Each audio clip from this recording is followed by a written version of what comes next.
tonight remembering Michael Jackson as the picture of his sudden death starts to come into focus. Michael's body already at the medical examiner's office. There's the body right there, choppered, no freeway procession, no traffic jams, just a short flight across town.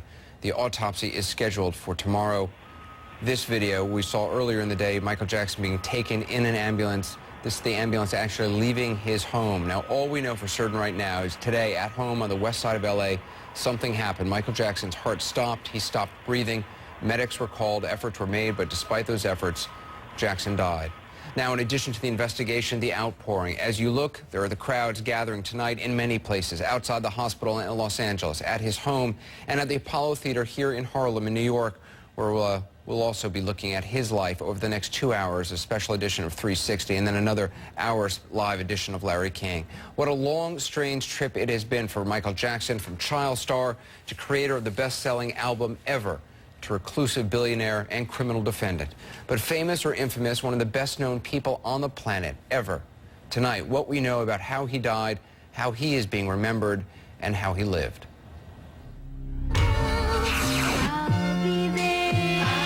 This is how Michael Jackson first burst onto the music scene. An adorable child, a precocious pop prodigy set to become a big star.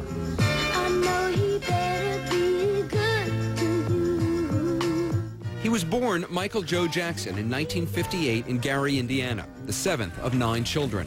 His father, Joe, was a retired steelworker who turned his sons into the original boy band, the Jackson 5, with 5-year-old Michael taking the lead.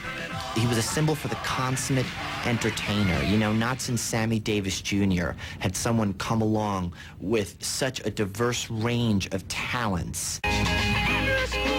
He was just 11 when the group's first single, I Want You Back, made it to #1 on the Billboard charts. 2 more hits would quickly follow, ABC and The Love You Save. It was clear from the start that Michael would outshine his singing siblings, the young boy being groomed for life as a superstar. From the time that most kids were building tree houses, Michael Jackson was building an image. And Michael was happy to play along with that because he understood at a very early age that image making and public relations was very important.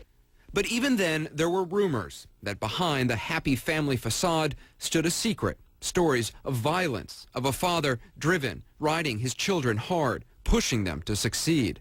When Michael discusses these beatings today, he gets very emotional. It's clear that he hasn't come to terms with any of that yet. Michael still made music with his brothers throughout the 1970s, but managed to move ahead on his own at the same time. He released his first solo album, Got to Be There, in 1972. His first solo #1 hit was a romantic ballad about a rat named Ben. Ben, the two of us need look no more. 5 years later, the album Off the Wall put Jackson's solo career over the top. It sold 7 million copies and produced 4 top 10 singles. That would be nothing compared with what was to come. 1982 and the release of Thriller. It was this album which sold 26 million copies and sat at #1 on the charts for 37 weeks that transformed the child singing sensation into a superstar. Michael was not a phenomenon with Thriller. He was beyond phenomenon. I mean, the record flew out of stores. It could not be stopped. And with his skyrocketing stardom came the trademark touches, now so much a part of his persona. From the iconic look to the moonwalk, to the glove. The red jacket and with the zippers and glasses and the white socks. But there were also the first signs that something wasn't right.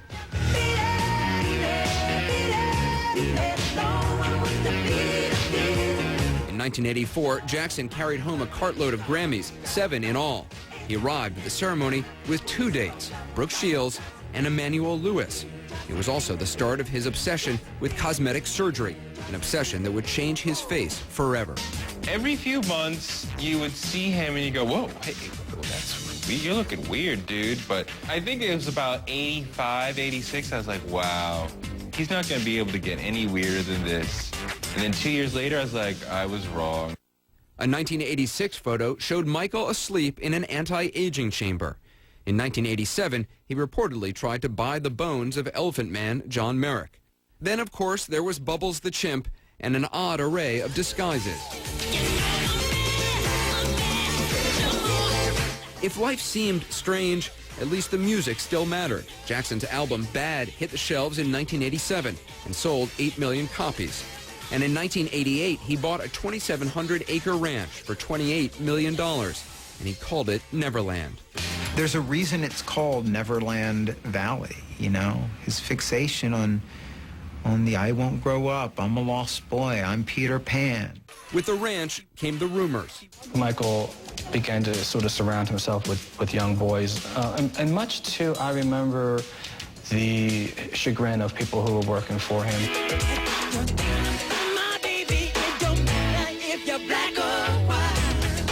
1991 brought another album, Dangerous, another #1 single, Black or White, and more speculation about Michael's mental state. His skin seemed to be getting lighter. Jackson said it was caused by a congenital skin condition. But a lot of people think that he has bleached his skin. With Michael Jackson, you never know what the truth is. He became more reclusive, and in 1993 faced his first allegation of child molestation. Jackson denied the charges, but settled the case for $20 million.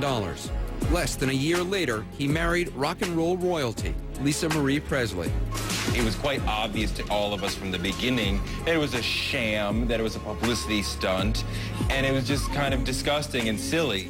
And it lasted just 2 years. But Jackson would marry again later the same year.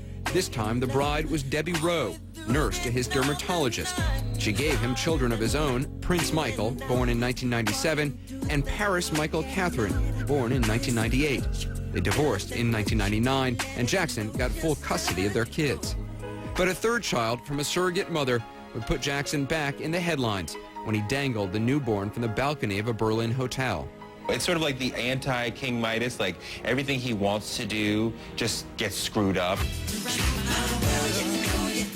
And the tabloid tales were starting to take a toll on the music. Michael's 2001 album, Invincible, sold a mere 2.1 million copies. His troubles, quite clearly, were far from over. In 2002, he fought publicly with Sony chairman Tommy Mottola, calling him a racist. A 2003 Vanity Fair article said he was financially strapped and stated that he bought the silence of other potential molestation victims. In January 2004, Michael Jackson stood before a judge and pleaded not guilty to child molestation charges. And even his friends can only guess at what brought the self-proclaimed king of pop to this moment. No one knows Michael Jackson really but Michael Jackson himself. I once asked Michael here in this house. I looked into his eyes and I said to him, Michael, are you lonely? And he looked up at me. It was like a 10-second stare. And then he said, Uri Geller, I'm a very lonely man. And I think that said it all. Well, it's a cliche, of course, the lonely man in the spotlight, but it is also true. So is this. Artist dies on the verge of a comeback. Michael Jackson was getting ready for a series of concerts in London, billed as both a comeback and a final encore. Here's Jackson announcing the London appearances a little while ago. I'll be performing the songs my fans want to hear. This is it. I mean, this is really it. This is the final curtain call. Okay? And I'll see you in July.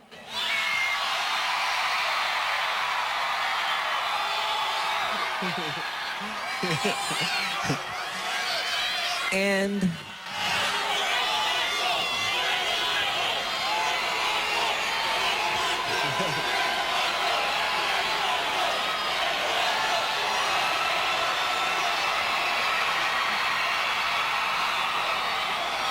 I love you. I really do. You have to know that. I love you so much. Really. From the bottom of my heart. Michael Jackson and his fans in March at the